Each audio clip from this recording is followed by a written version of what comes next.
রাধে রাধে। তো মায়েরা, এত লক্ষ লক্ষ টাকা যে খরচ করছি, আমাদের প্রশ্ন হলো এত লক্ষ লক্ষ টাকা এই কীর্তনের জন্য, হরিনামের জন্য কেন খরচ করব? কীর্তন করালে কি হয়?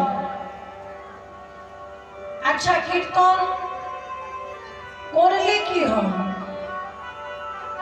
আর কীর্তন শ্রবণ করলেই বা কি ফল হয়? কয়েকটা প্রশ্ন আর উত্তর নিয়ে কিন্তু আজকে আমাদের হরিকথা, কৃষ্ণ কথা।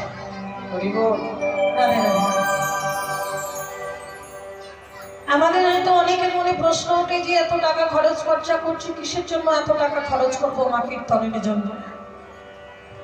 মহাপ্রভু জানিয়ে দিলেন, হরিনাম বদনে বললে কি হয়, হরিনাম শ্রবণ করলে কি হয়, আর কীর্তন করালে বা কি হয়। রাধে রাধে। একটু আমরা মন দিয়ে আস্বাদন করব। দেখুন, এখনকার দিনে বিজ্ঞানী বড় উন্নত, বিজ্ঞান বড় উন্নত।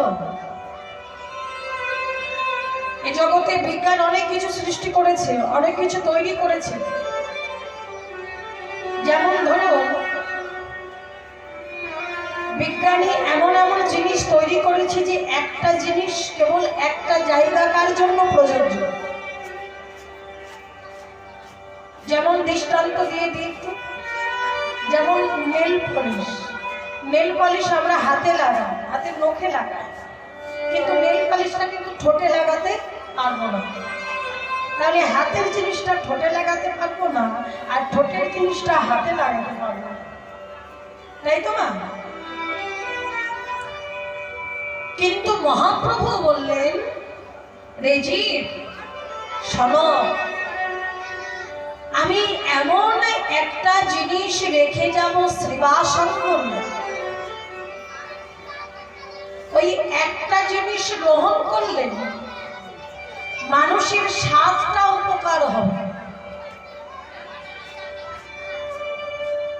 একটা জিনিস নিলেই মানুষের 7টা উপকার হয়ে যাবে।